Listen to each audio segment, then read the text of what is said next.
We do this study in 28 nations. We talked to 32,000 people in October, November, and we have 4 key findings over the 24 years that we've done this study. The first is dispersion of authority, an increased reliance on someone like me as opposed to experts. The second, which happened in 2016, started in the UK, France, and the US, is the mass class divide of opinion. And that has now become transversal, such that in a market like Thailand, it's 35 points. In Saudi Arabia, it's 25 points. This is no longer just an issue in Western democracies. The third is the battle for truth. I see my friend here from Politico, John. The point is the infodemic is real. People believe what they choose, and they have self-reinforcing thought bubbles. Lastly, business has become the most trusted institution in the world. That happened in 2021. It continues today. But there's a market imbalance between business and government. It's a non-sustainable situation. This year we have elections in 50 countries, 4 billion people going to the polls. And let me try and set a frame for that. First point, business is ahead of government in trust because of competence, 50 points difference, and 30 points on ethics. Again, this is not healthy for the world.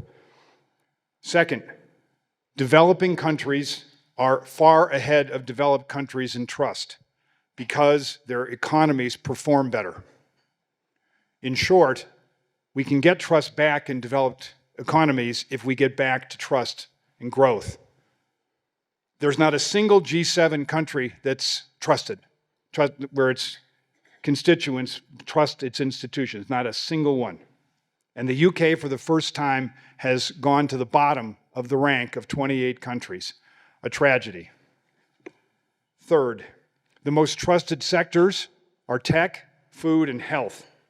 However, there are massive discounts for AI, GMO, and mRNA between 25 and 50 points. So even if you trust tech, you don't necessarily trust AI. There's no carry along. On the dispersion of authority, 60% of our respondents said, we believe that government leaders, CEOs, and journalists lie to us intentionally. Lie to us intentionally. It has gone to a further level where there is a sense of distorted reality. Scientists are believed, but believe it or not, a peer, a person like myself, is now equally trusted to a scientist, a total outcome of the pandemic. And it doesn't help that last week, Dr. Fauci acknowledged that the 6-foot distancing was a guess, an estimate, not something that was scientifically proven before being recommended, deeply undermining authority in science. So, the big news for the 2024 Edelman Trust Barometer is this. By a 2-to-1 margin, people across 24 of our 28 markets said innovation is being poorly managed by a 2-to-1 number. It is now the 4th log on the fire of populism.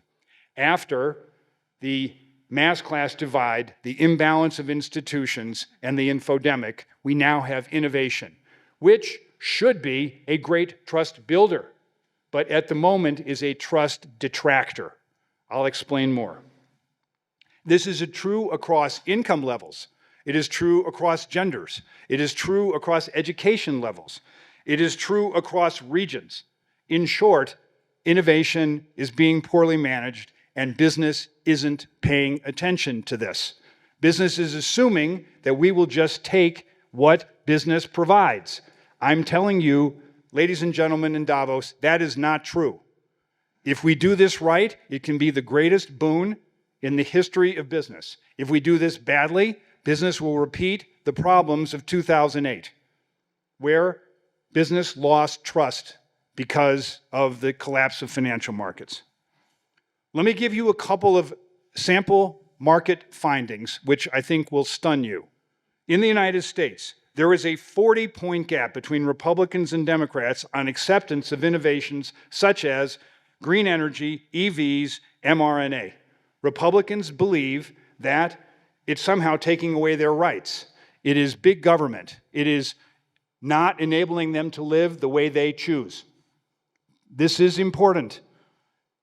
Innovation becoming politicized is not something that we want. We want innovation to be seen as a universal good, not good for one party or the other, supported by government. It's just got to change. China. Generally, China data is always positive. We think our institutions are great. We are the most trusting in our country. Well, we have 2 data points that would indicate that that is not so. 67% of the Chinese respondents told us that science is too politicized. 75% of Chinese told us that government has too much influence on the outcome of innovation in science. Those are absolutely results of COVID-19.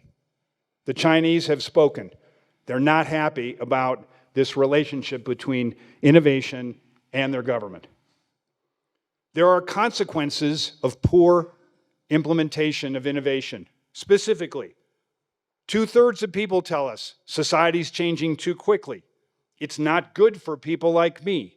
The system is biased to the wealthy, or capitalism doesn't work. None of this should be music to Davos men and women's ears. It should all be a big warning sign saying, you're going too fast, you're not explaining things to me, I don't feel heard. You've heard these sorts of things before in populist revolts. You start to see the embers.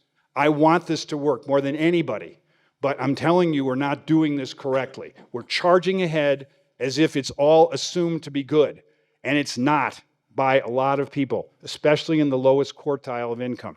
They're scared for their jobs. The role of government here, the low trust in government, is absolutely fundamental to the problem of acceptance of innovation. Business should not want government out of the way. Business should want government involved in the right way. Specifically, in the West, the issue is science is too politicized. That's what people believe. They think that in developing markets that government has too much control over science. It's 2 halves of a whole. Also, 2/3 of people tell us government regulators lack the ability to manage innovation. Again, I'm looking at Matt from Google, for instance. It's important that we help regulators understand what you're doing so that they can manage your innovation well. Acceptance of innovation is right now at stake. We are at the crossroads. What we found is when innovation is properly described, it's understood, it's accepted. So for instance, the phrase green energy, 4-to-1 positive. Small nuclear, fusion, hydrogen, the opposite. So good phrasing matters. Also, AI and mRNA are grouped together as slightly more resistant than enthusiastic. This is also becoming a political issue, not just in the US, where I talked about R's and D's, but also in Australia, in Canada, in Germany, in Italy. 20 points delta between the right and the left. The right has adopted this innovation boom as something bad for the people. People who are politicians will run against EVs, for instance. This is not where we want to be. So, I've given you the problem, now I'm going to propose some solutions. Business is the most trusted institution. Business must lead, but it cannot do so by itself. Business has to partner with government, has to have good regulation, must partner with NGOs to provide a way for upskilling and retraining. NGOs are the feet on the street with the people in the markets to make that work. Implementation and acceptance is as important as invention. I will repeat, implementation and acceptance is as important as invention. We cannot overfocus on one hand and ignore the other hand. It's like having a forehand and no backhand in tennis, which I know all about. Science has to integrate with society. Science speaks to the elites. Science has to speak to the average Joe. Science must speak in a way that's understandable, that science is seen as listening, not preaching, and science has to be somehow more approachable. We have to be sure that we consider the impacts. We have to be serious about retraining. Show me the future. Edmund Burke talked eloquently about this in his essay about the French Revolution. He said, you cannot tear down one structure without providing a sense of what the next structure is going to look like. The edifice for innovation must be something that people can embrace and understand. Walmart and Microsoft working on a project to make sure that milk comes during college vacations because your kid's going to be home from college. Things that are obvious and easy to understand. Last, let's be sure to take the time to do innovation in a measured way. Not necessarily at the pace that business wants in order to satisfy Wall Street, but to take the time to do it right to satisfy Main Street. We have to let people absorb change. We can't assume that innovation is necessarily a positive for all. Okay, my final words are a quote from Marie Curie, who was really the greatest female scientist of the early 19th century, late 19th century. She said, "Nothing in life is to be feared. It is only to be understood. Now is the time to understand more so that we may fear less." Gillian, over to you. Well, thank you very much indeed.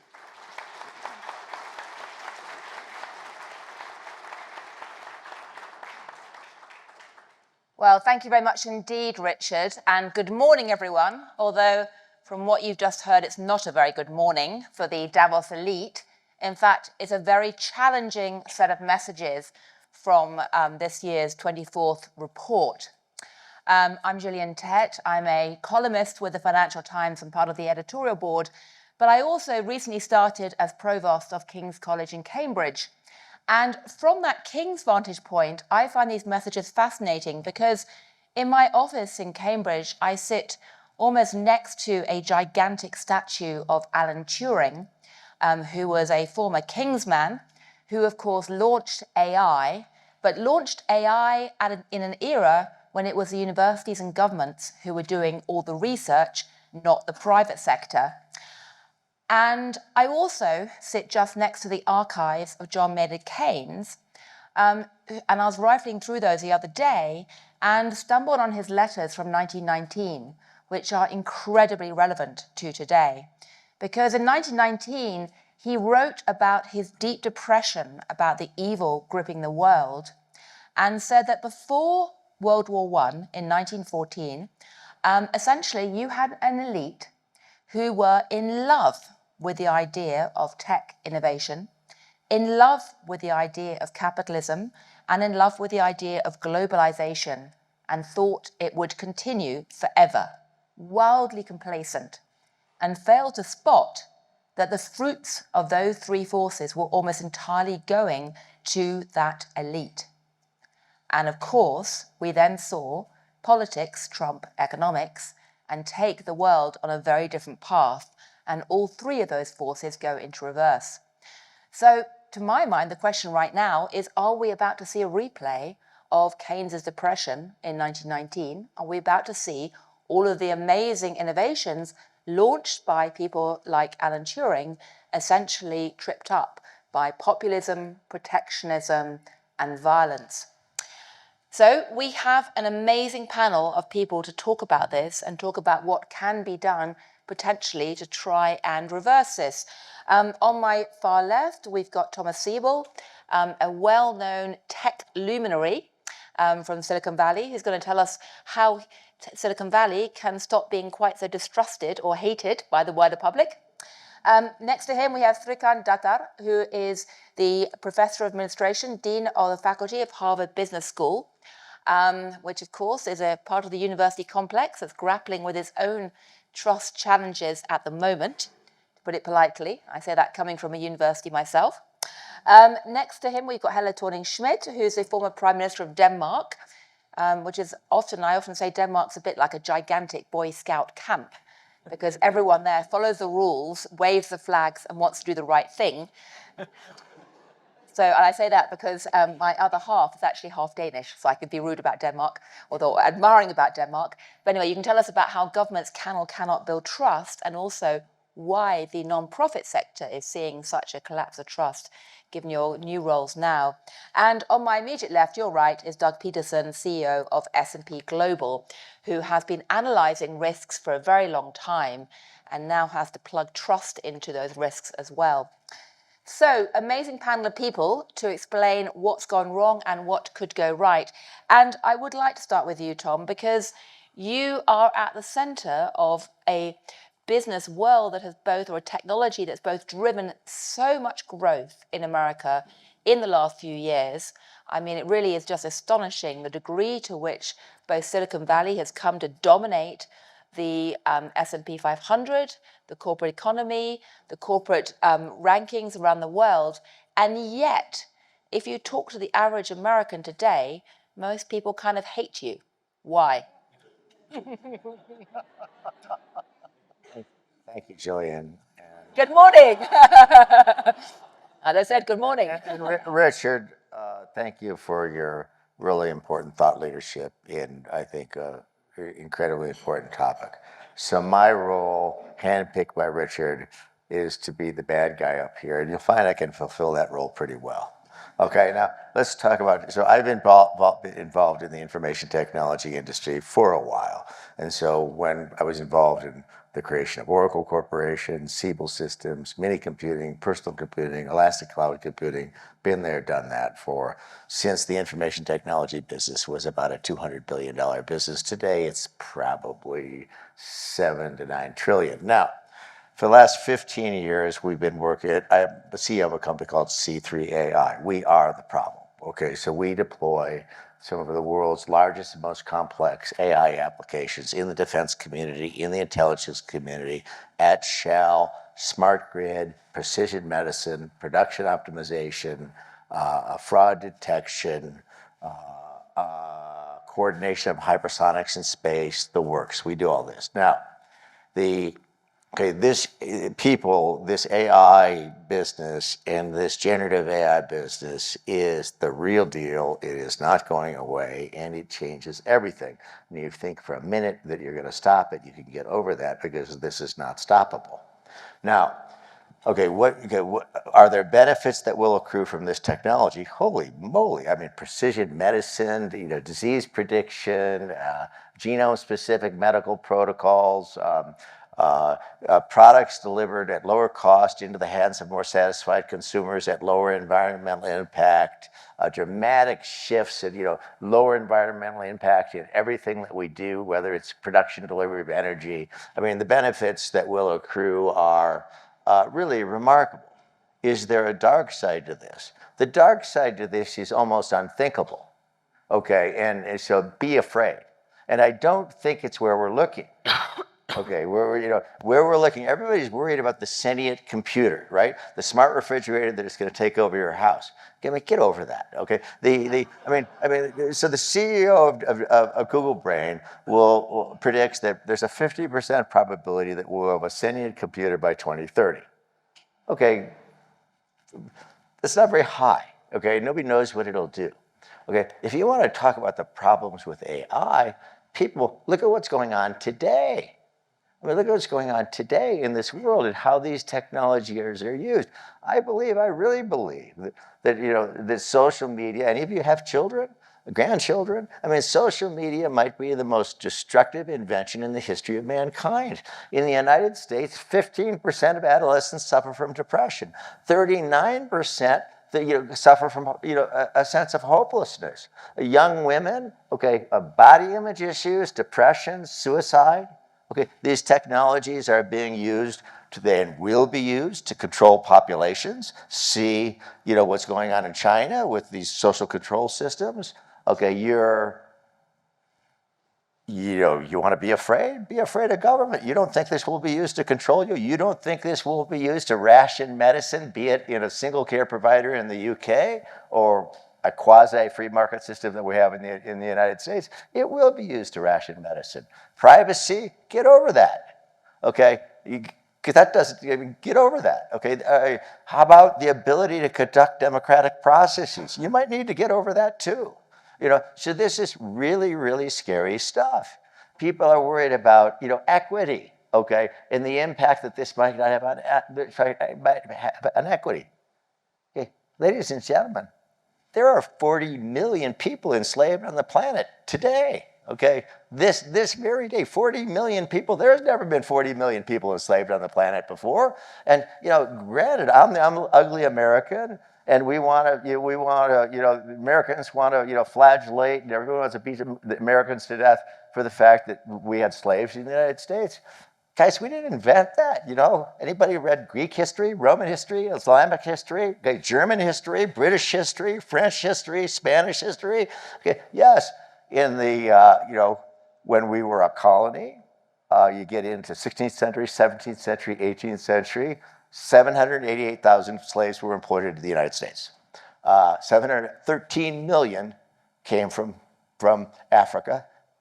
6 million went to Brazil, 1.2 million went to Spanish Korea, 1.2 million went to the British Caribbean, 1.2 million went to the French Caribbean. Okay, is it a horrible thing? It is a horrible thing.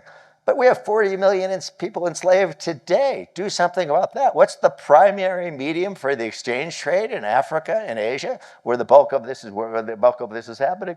It's social media. I mean, it is well documented. We know that social media is driving divisions between us in these echo chambers, okay, and filters. We know that social media is causing, this is AI, okay? We are using computers to manipulate people at the level of the limbic brain. We know how to do this, okay?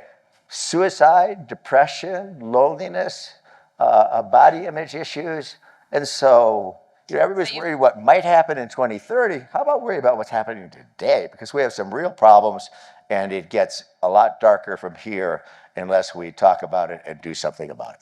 So you've given us plenty of reason to hate your type.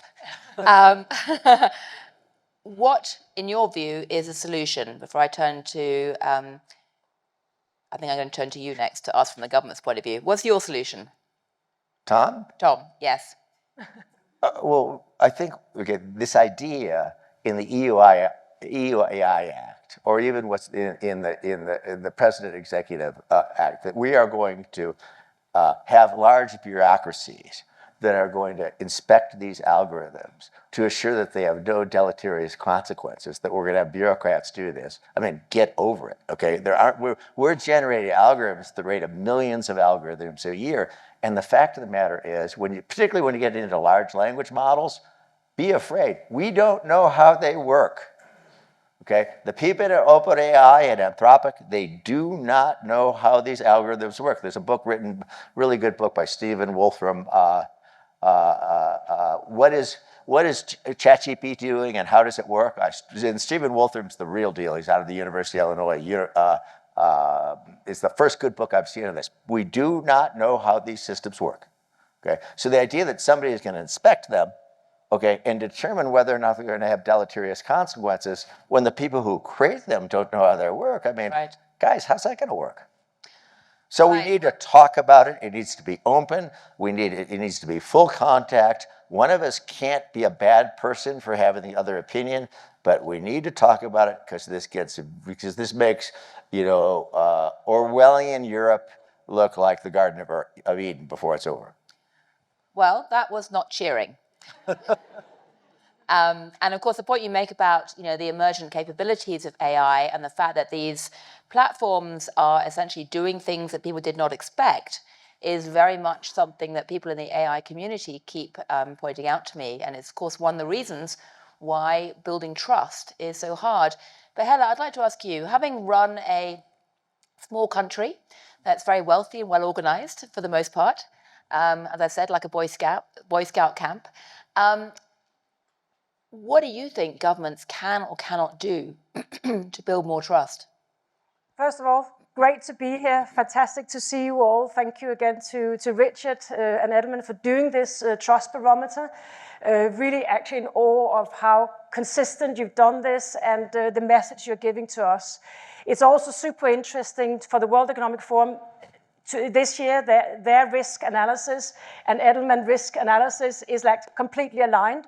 I don't think we've seen that so clearly before. So there's no way we can leave this World Economic Forum and not understanding the trust issues we have and what are the big risk areas. And of course, AI is one of them.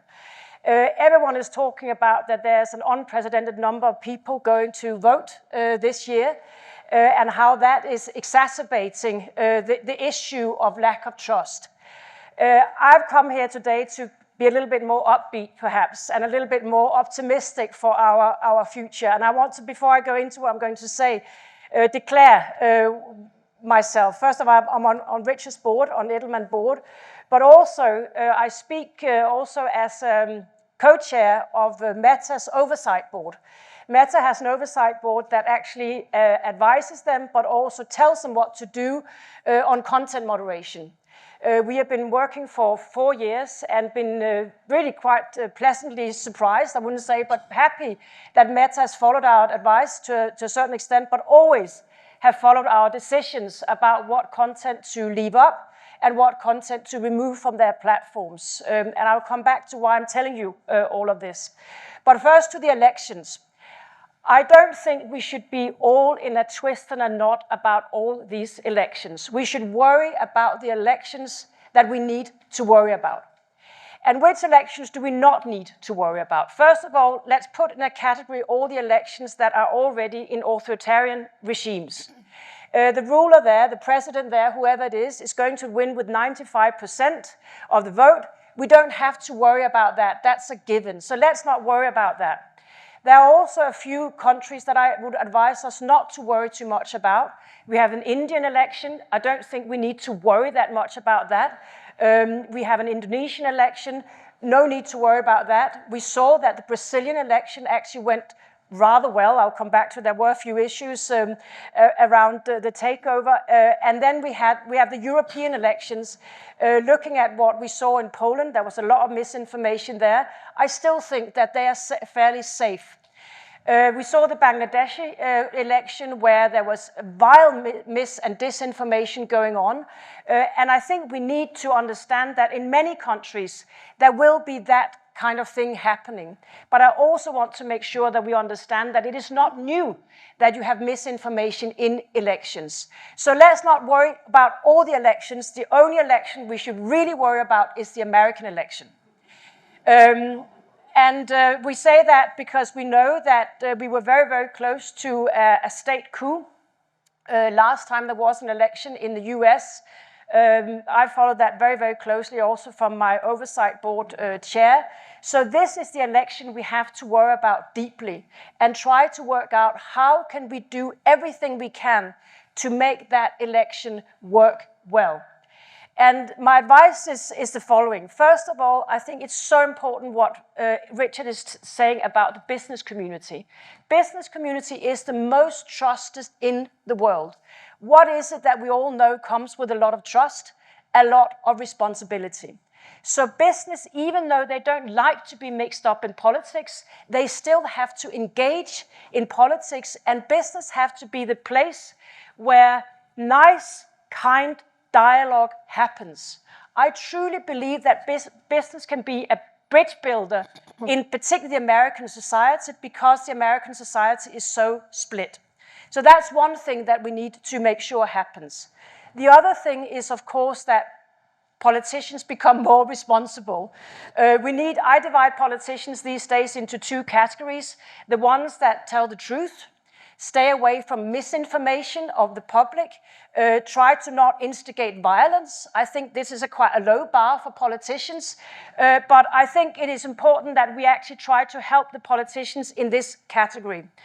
And the third thing I want to say that we need to do is that particularly the tech business and social media companies, they need to take much more responsibility than they have done thus far. What does that mean? That means that they actively have to help to prevent mis and disinformation. And they have to do that with much more urgency. We saw in the Brazil election that it was just on the edge that social media companies removed content that could have been very, very dangerous, and the same in the last US election. So they have to be much more vigilant in removing false content and transparent about what they're doing, transparent about whether governments are trying to make them remove content. All these issues demand transparency. And the other thing they have to do is that they have to start talking about how they actually contribute to society. I totally disagree that social media has caused all these bad things in our society. It is not social media's fault that we have a lack of democracy in many places. It is not social media's fault that we have fewer and fewer people living in democracy. I could go on. I think there are many bad things about social media, but there are also tremendously good things. And social media has to be more responsible, and that is the way they're going to avoid getting regulators to try to over-regulate in this whole space. We are seeing it with the Digital Service Act in Europe. We are seeing it with AI regulation in Europe. European decision makers get very, very scared because perhaps social media are not good enough to explain what they're actually doing. So these are my advice. Business have to step up. Politicians have to be more honest and try not to instigate violence. It's actually a human rights conflict with doing that as well. And social media have to step up and try to explain better what benefit they are to society. That's fascinating. Thank you. I think your point about social media and your disagreement with Tom is certainly one of the big buzz points for many people today. I'm just going to, before we turn to both Doug and Srikant, I want to quickly take a poll. Okay, just check you're all still awake. Hands up who would agree with Tom that social media has been causing a lot of the modern social woes. Okay, hands up who agrees with Helle that it's actually not social media's fault. That's fascinating. It's about 50-50. If I could just add one thing. I mean, even before social media, let's not forget that the world was perfectly capable of creating the most horrid, racist, populist movements. Let's not forget that this is actually our history. They didn't have social media when they had gatherings of the Nazis in the 30s. So let's not forget that before social media, we had a lot of evil to deal with.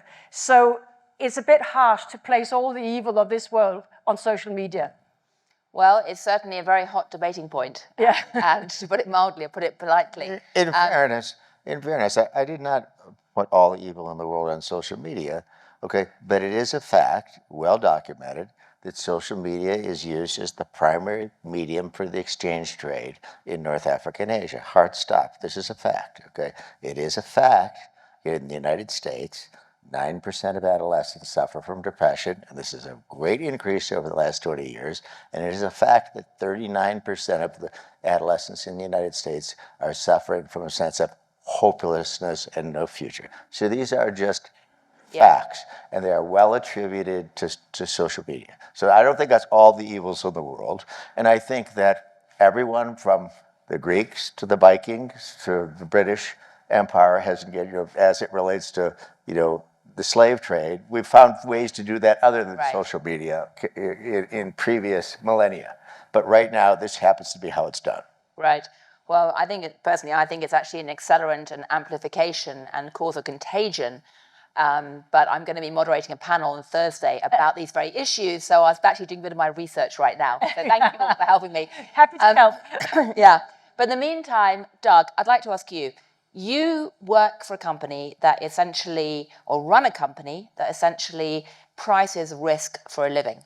And historically, you've looked primarily at economic risks, financial risks.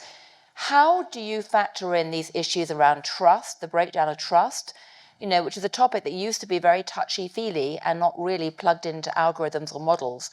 How do you think this is shaping how you analyze the world going forward? Well, first of all, again, thank you, Richard. Thank you, Gillian, and everyone for being here.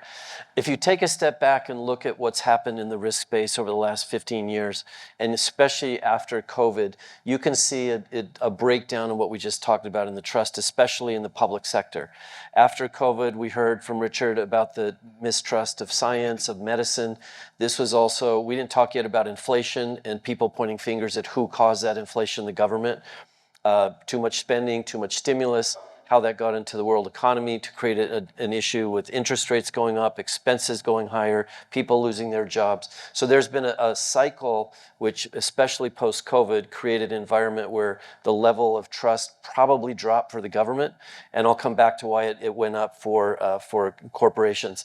To your point about how do you incorporate these types of risk into risk analytics, this is important because these are things that shape the sentiment of markets. They shape prices. So at the end of the day, a price which is going to be a reflection of people's sentiment about the market is going to include things like trust. You can see news come out in the Financial Times about a company whose CEO has been caught with some sort of a fraud. That entire company's stock will drop very quickly, which means that even though there's a lot of bashing of ESG right now, E, S, and G are factors which are incorporated into the value of the company. They're also the values of a company and how an organization is being used to price their stock, to price their bonds. You are going to have to take these factors into account. It's not just cash flow anymore. In fact, let me just take one step back and answer a question which Richard raised. And why are corporations and why is the private sector right now at such a higher level of trust than the public sector? I think this partially has to do with the structure of the private sector anyway.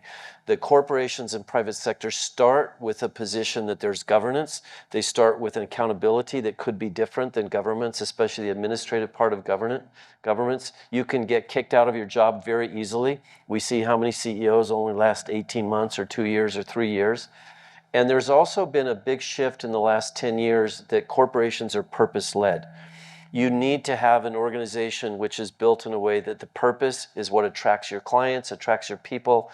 It gives you a set of core values that allows you to make decisions in a way that aren't always the same you see in the government.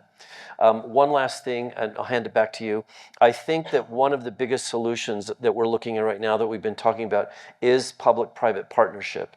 I know that sounds like something that we talk about for infrastructure investing or other ways to provide finance or energy transition, but it's absolutely necessary to take the public sector and the private sector to work together, not just to have the public sector and the private sector fight each other, to come up with ways to try to get around the rules. We have to shape the rules together because, as you started out with your question, trust is now going to be inherent in everything we're doing, especially as we see the rollout of Gen AI, and we're going to have to do it together with the public and private sector.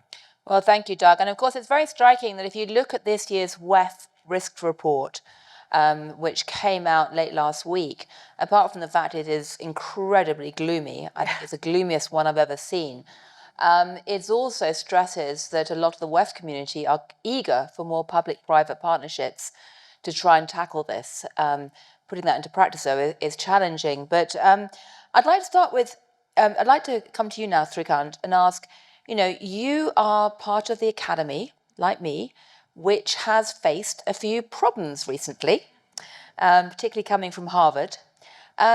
I'd like to ask you to reflect a bit on what you think can be done to restore trust in the academy, because although the survey suggests that trust in scientists is high, higher than for CEOs or journalists are way down there, that, the academy's had problems recently. So I'd love to ask you what you think can be done to restore trust in the academy, and also to say a few words about, given that you are educating the next generation of business leaders, whether you think they understand the need to approach things differently to build trust. So thank you again, Richard, for having me. Thank you, Gillian. Thank you, all of you, for being here. So the issue, I think, about trust in academia largely comes from making sure that there's less of ideology in academia than there has been. I think people value academia precisely for the reason that you express many different points of view. You're able to get to the truth. That's what we believe happens when you have those different points of view. And as that has shifted over time, and as you've obviously heard in a lot of the discussions that have been happening now, that I think has been probably the primary reason for the reduction in trust. I think the other balancing act that I think we're all facing is this very complicated issue around, or a seemingly complicated issue around free speech and hate speech. And so there has been a lot of discussion about whether academia is all about free speech, and therefore does that allow hate speech or hateful speech to occur. And I think the reason, again, for the lack of trust comes from perhaps it going too much to an extreme, whereas I think restoring it will come from engaging each other in robust dialogue. So that part of academia we must always keep, very robust dialogue. But the part of academia that then says that allows us to go to much more hate speech, and I'm not talking about the legal definition of hate speech, that of course is clearly not allowed, but that doesn't allow us to debate and discuss and understand another point of view, focus on ideas rather than personalities, cause people to retreat. That's not what academics have done, or not what academic institutions should do. So I think restoring it would require those two things. I think a lot of work going on right now, certainly at my university and at others, around those two factors. One, how do you make sure that there's less of an ideological component, but more of an intellectual component in discussions? And second, how do you balance this idea between free speech and hate speech? To your second question around innovation and how we think about that, there has been a lot of work that has gone on, and in fact, part of the trust in business being high comes from the fact that we, speaking now on behalf of business, being Harvard Business School, comes from the fact that we care a lot about implementation of innovation. We do care a lot about how that innovation is actually experienced by customers. And so there has been a lot of work around thinking about implementation. I think the challenges have been right now about the speed with which the innovation is occurring. And Richard, back to your point, how do we think about, as the innovation is occurring, not only in product, how do we think about innovations in business models? How do we think about innovations in terms of acceptance? And I'll say that it's actually not a new problem.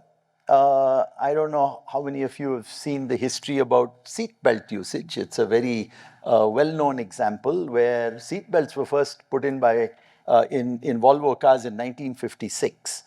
By 1980s, after documenting tremendously well what the benefits of seatbelt usage is, 11% of the US population use seatbelts. And so, of course, the question was, why don't we have government-imposed regulations and require all of us to wear seatbelts? After all, it's got so much benefit and advantage. Surely we could pass that regulation. Absolutely failed, because it was the same point that I think Richard and Helen, Tom and others were making, which is, how much are you going to interfere in my life? Today you're telling me to wear seatbelts, tomorrow you'll tell me to do something else. So that failed.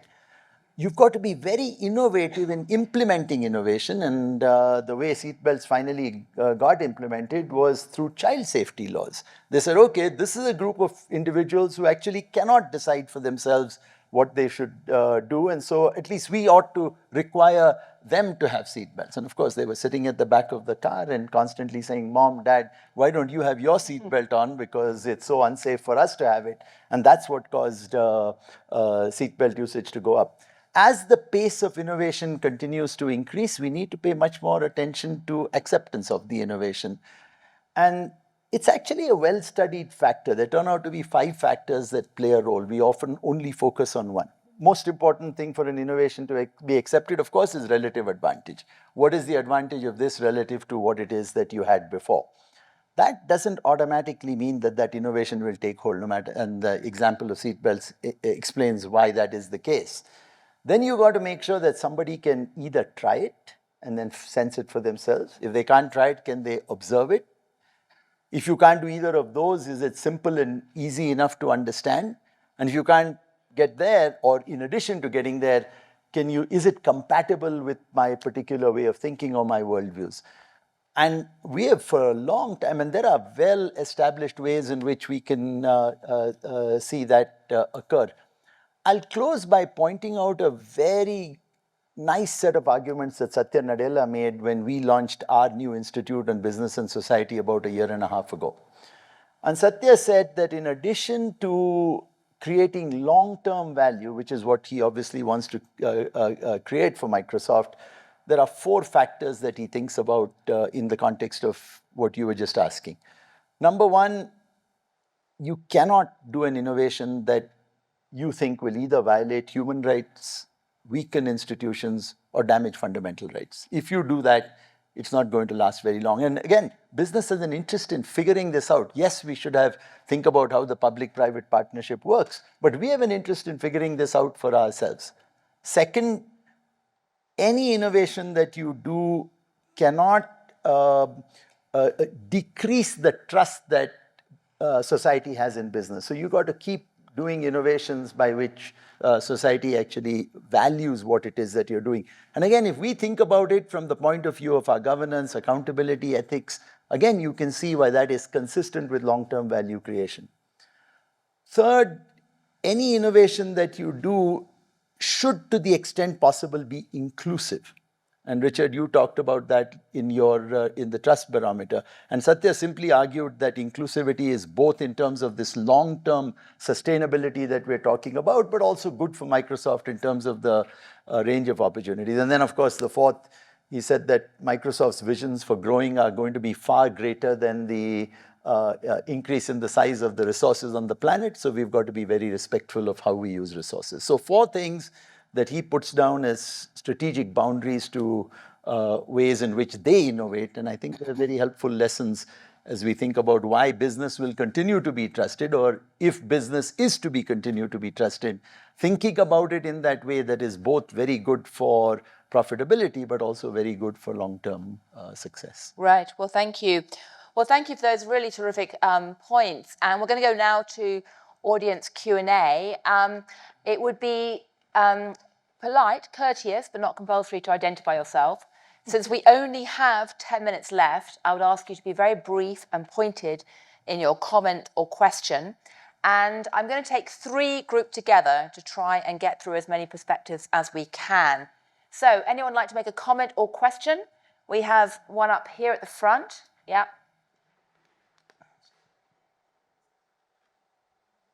And then over there, I'll take one over. Thank you. Helle Thorning-Schmidt from Commission Boards. We upskill, educate board of directors. Some of them are the same age as many here, young at heart, perhaps not as young as some that's here. What do you think will happen when we get 5, 6, 7 years into this? Because when I educate board of directors upskill of our age, it's different questions than it is the young people that have grown up with all of these AI and other things. Great question. I think that's one for Tom in particular. Got a question over here, and then we'll take one on the other side of the room to make sure we're being balanced. Hi, Noah Gaffney from Columbia University. I'm curious about the role of investors. We hear quite a lot about the importance of ESG, but I heard yesterday from the chairman of Roche that he's never been asked a question about their sustainability efforts. And so where do you see investors playing a role here? I think that's one for you, Doug, maybe for Srikant as well. And any questions over this side of the room to make sure we have balance? Got a question over there. Woman in, oh, okay. Well, okay, we'll take 4. Let's take that one and that one. And also the woman in the pink as well after that. Hi, I'm Georgina Prodan. I'm with Siemens Healthineers, a medical technology provider. I have a question regarding something that Richard said at the very beginning about the correlation between economic growth and trust in government. If I understood it rightly, Richard said that faster growing economies have greater trust in government, and that if more developed, slower growing economies were to grow faster again, that they would pick up in the trust of the public? I'm just curious as to how you get there, because obviously one doesn't obviously imply the other. Thanks. That's a great one. I think that's probably one for Helle to take. And then just a question over there as well. Hi, I'm Neela Richardson with Global Human Capital Management Company, ADP. I wanted to unpack the issue of trust in business a little bit more. What attributes do people actually trust about business? Is it different than the attributes they trust in government? Is that why you see such a high standard of trust for business? Because they trust businesses will make money and hopefully hire them, but they expect more from governments and more from NGOs than they do from business. All right, that would be a great one for you, Srikant. So why don't we start with Tom, and you jump into the first question, perhaps. The question relates to board composition as we have a younger cohort moving into the boards. I think what is more, most interesting is kind of sense of history. Particularly in Silicon Valley and a lot of these companies that consist of young people, and the people who run these companies are very good friends of mine, and you know their names, okay? But the names of these companies. But we have companies that were built upon U.S. defense spending. Okay, they were built upon the internet. Internet is an ARPA project, okay, out of DoD. We have the GPS system, global GPS, which you know is a U.S. DoD. Now we have young people, building with their wineries in Healdsburg and their mansions in Atherton, if you know these places. Okay, that they basically did almost nothing in innovation and monetize U.S. DoD resources. They're doing amazing things in information technology and AI, and yet they refuse to serve governments, including the United States government, Department of Defense, that stands up for individual liberty and democracy worldwide, and happy to partner with SOEs in China. Now, these people believe, so I don't know what's going to happen. These people honestly believe that World War II and the Peloponnesian Wars are all ancient history. They don't really understand that World War II isn't over yet. And so we seem, in many of these younger people, we seem to be lacking a sense of history and context of how we got here. And so I find it actually, it's very hopeful for innovation, but it's a little bit troubling in the sense of the historical context in which we all find ourselves in Europe, in Asia, in North Africa, and in North America, where we're still fighting World War II. Well, thank you. Helle, what about you? Is it really about growth that's going to get trust back in governments? And by the way, we have another question from the iPad saying, in such a fragmented and turbulent world, should we really only worry about the US election? I think there are lots of other issues elsewhere. Yeah, of course. A few things. First of all, there's no doubt, and I think the Trust Barometer has shown that consecutive years now, that the mass class divide is a very big component of the lack of trust. And that means I wouldn't be a social democratic politician from Denmark if I didn't say this, but I do think that if you have some kind of equity in your society, you will create societies where people trust government more. Because everyone is a stakeholder in that society, everyone gains from when the economy is growing. So I do think there is a place still for talking about equity, talking about distributing resources from the society as a whole to prevent the mass class divide and therefore also the lack of trust. So that's one very important thing that we need to remember. The other thing about stakeholders, board of directors, investors, why are these people not more engaged in all these issues? My advice, I mean, I sit on various boards now, coming from politics. So there's no doubt that we need boards to be completely aligned with this. If business is going to take all this responsibility that I'm talking about, we need the boards to support that. So all stakeholders have to do that. I totally agree. Someone was talking about young folks being more engaged. We have an amazing situation coming up over the next years, which that we are going or the global we are going to transfer more resources, money to the next generation than ever before. So we do actually stand in front of a generation, the millennials, Gen Z, actually inheriting wealth from the former generation. And my advice would also be to engage that generation on the boards. This is a huge resource of young people who could be on the board doing these kind of things. Because we need young folks in everything we do. They have a completely different perspective. And we keep talking about young people and how they're affected by social media, how they're victims of everything. Maybe they're not such victims. Maybe they see things in a different way. Right, thank you. Great points. Right, I think Doug and Srikant, you each have a minute. Okay. Right, we are almost out of time. So let's take Doug first and then Srikant. When it comes to investors, you mentioned that somebody said they've never been asked about ESG. First of all, ESG is now becoming an out-of-favor term. I used it. I don't think I'm supposed to use it anymore. I'm supposed to call it sustainability. But what investors do and should care about isn't just what you do, but how you do it. And how you do it is how you treat your customers, how you treat your employees, how you treat your communities, what kind of governance you have. Do you have a board of directors which is diverse, and not just diverse in ethnicity and gender, but also diverse in thought? And you need young people, you need people who understand cyber risk. Two themes that we haven't talked a lot about. Sorry, one is energy transition. Every company is an energy company. It doesn't matter what you do, you're an energy company, and you're gonna have to be aware of what's gonna happen with the energy transition. And the other is Gen AI. Again, if you walked up and down the promenade 3 years ago and 2 years ago, everything was about cyber, it was about Bitcoin, it was about blockchain. This year you walk up and down, everything is about AI and Gen AI. Within 5 years, Gen AI is going to change every company. And so boards of directors and investors also need to be aware of that. Great points. I can see that Tom is nodding enthusiastically. Maybe that's one thing we can all agree on. But anyway, Srikant, you get the last word. All right. In your scholarly professorial way, you can give us all our homework.